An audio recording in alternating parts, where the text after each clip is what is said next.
Geprek Gerakan Prestasi Ekstrakurikuler. Yo!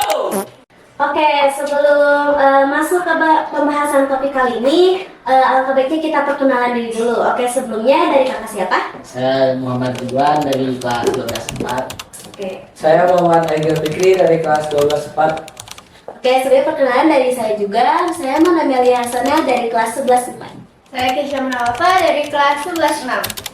Oke, langsung saja ke pembahasan topiknya ya. Untuk yang pertama, gimana nih perasaan kakak-kakak setelah meraih juara baik untuk para tim gitu dan juga untuk yang lain?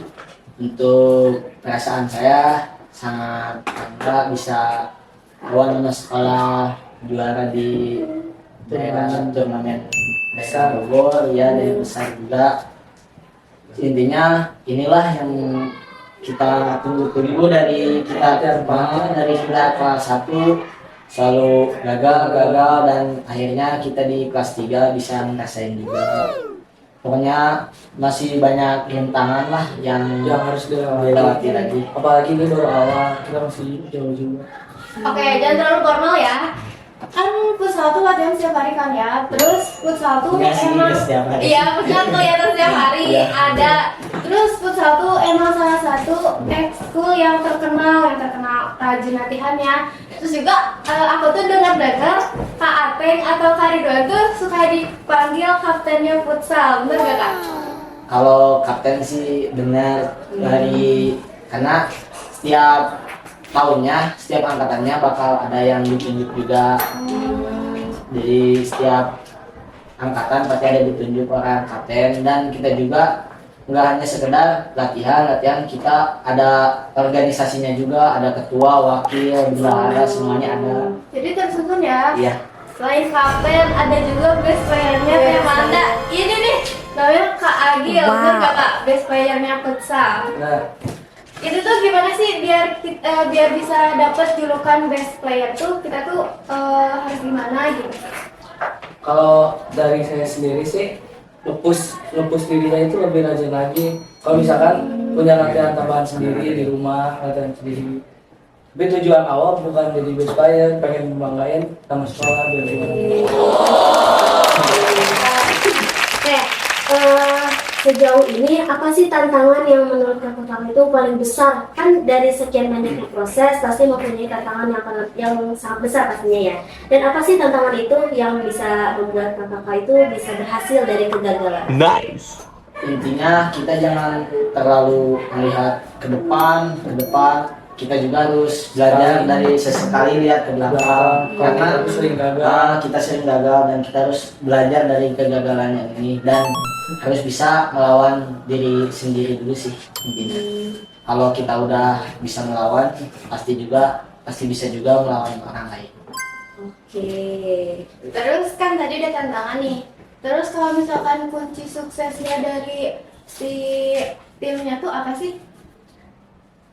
Kunci sukses dari tim itu kita harus, kalau di futsal ya, jaga latihannya. Kan kita latihan itu ada seminggu 4 kali. Seminggu 4 kali, Ya. hari apa aja itu? Hari Selasa di luar di Sonic, hari Rabu di sekolah, hari Jumat di Sonic, Sabtu di sekolah. Nah, minimal jangan bolong-bolong kalau latihannya.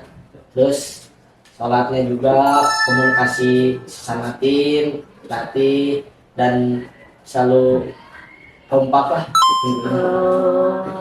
Kalau boleh tahu nih, kan itu latihannya tuh 4 kali berarti ya? Iya. 4 kali di luar sama di dalam sekolah. Bedanya apa sih Kak? Kalau misalkan di dalam sekolah itu kayak kita tuh latihan apa gitu?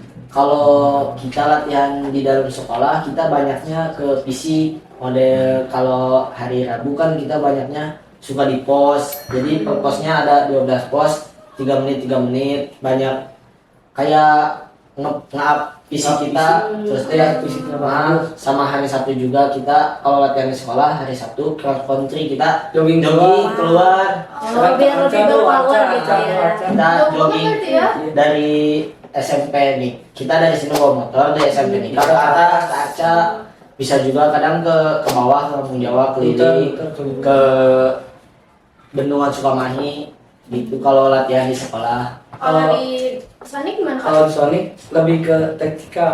Oh, jadi lebih ke teknik-tekniknya ya. Ya kita bikin variasi-variasi karena kan Variasi. kalau di luar di Sonic atau di GOM juga kita lapangan benar-benar lapangan futsalnya lah. Ini Kalau kayak kan ada- di sini Oh susah. iya iya betul betul. Kalau misalkan dilihat dari kakak tadi ngejelasin dari pencapaian kakak tuh mulai ikut futsal tuh dari kelas berapa sih atau dari pertama masuk SMA aja dari mereka Ateng? Kalau saya ikut futsal dari SMP sih, awal masuk SMP karena waktu kecil memang main bola juga, terus waktu SMP pindah baru ke futsal. Oh, kalau Kak Agil sendiri gimana? Dari kelas 6 SD, Oh, saya dari kecil udah ada di sini. oh udah di sini. Iya, di Semarang sama Saya juga waktu SMP langsung ke sini. Tapi waktu SD-nya, tapi waktu SD saya main bola. Jadi keren banget ya, gak lepas-lepas dari futsal. Iya, dari sekian perjalanan sangat panjang akhirnya bisa membuahkan hasil yang begitu besar pastinya ya. Terus kan dari tadi kita udah ngomongin tentang perjalanan kakak. Terus tuh kemarin tuh sempat juara juga di Kopa ya? Kopa Bogor. Copa PCS. Oh iya itu benar-benar satu kebanggaan banget buat kita di sini. Terlepas dari itu, harapan kakak-kakak ke depannya untuk tim futsal Semanim tuh gimana sih? Kalau harapannya kita semoga lebih baik lagi lah dari turnamen-turnamen sebelumnya dan bisa memecahkan, kan kita selalu gagal nih kita di gagal gol. sekali di gol. Nah, dari saya waktu kelas 10 saya gagal 16 besar Di kelas 10 semua. 16 besar terus Waktu terus kelas 11 8 besar sampai kemarin waktu awal sekolah waktu 8 besar naik kelas 3 kita 8 besar lagi kalah. Semoga kedepannya sih bisa lebih baik lagi dan bisa menjuarai di sana. Amin. Oplos Amin dulu. banget. Tadi kan dari sekian banyak yang kegagalan, kakak juga pasti mendapatkan hasil yang begitu besar pastinya. Dan gimana sih reaksi dan pendukung-pendukung kakak mulai dari sekolah, dari keluarga, terus dari teman-teman yang bisa mempengaruhi performa? Gimana? Kalau dari sekolah, teman-teman sama keluarga ngucapin banyak, yang ngucapin juga selamat, tapi jangan bagi kita semua jangan terlalu apa ya, cuman merayakan secukupnya saja karena masih banyak juga turnamen yang harus kita Amin. seperti Gama yang sekarang. gak main kan, ini gak main saya. Emang pakai umur? Pakai umur Gama. Oh, pakai umur. Oh, gimana tuh teknisnya maksudnya? Kan kalau setiap turnamen ada batas umurnya ya. Kalau Gama Gudabo kan sekarang 2007. kelahiran 2007, Aigil 2006 jadi nggak bisa. Oh jadi tergantung Umur juga ya. kemarin besok main lagi ya Gama? Oh, semangat ya kak, semangat ya. Semoga hasilnya bisa memuaskan dan juga bisa membanggakan sekolah dan juga para tim-tim futsal. Oke, udah kan tadi harapan semuanya, rintangan, pesan dan kesan yang bisa kakak-kakak sampaikan buat Tim tim futsal. kakak, buat kita semua untuk bisa termotivasi dari rajinnya kakak tuh bisa gak? Kayak kesan apa? Intinya kalau kita punya impian atau tujuan, kita harus fokus sama tujuan itu sendiri, jangan pilih ini tapi kita harus fokus dulu sama ini dulu. Sekiranya kita udah atau berhasil atau gagalnya urusan belakangan. Yang penting kita usaha ya. Oke, kita tuh udah ada di penghujung podcast banget ya. Iya. Kita dari tadi udah ngedengerin cerita-cerita yang inspiratif, cerita-cerita Yang dari bisa termotivasi iya juga dari ya. atlet kita, atlet futsal kita. Atlet yang benar-benar harus diapresiasi ya kak. Yang sangat keren banget ya pastinya. Oke, itu dari pembahasan topik dari Geprek Ekstrakurikuler Futsal. Kesimpulannya adalah dari sebuah kegagalan itu kita harus belajar dari kegagalan bahwa di setiap itu semua pasti mempunyai pembelajaran untuk kedepannya, dan juga kita tentunya harus fokus untuk kedepannya.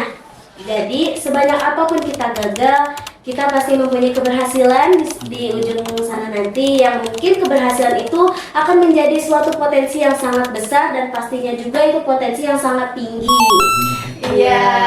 Terima kasih juga ya buat Kak Ateng sama Kak Agil yang Iya, udah dan nyempetin Waktunya dan buat juga kesini. bergabung di Kayak Futsal. beruntung banget ya Ya, bisa kedatangan benar. kapten sama best playernya futsal. Keren banget. Oke, buat kalian semuanya jangan pantang menyerah, terus semangat biar bisa gapai impiannya, biar bisa keren, sukses, dan bisa banggain nama baik pribadi, entah itu keluarga, sekolah, dan lain-lain. Terima kasih, sampai jumpa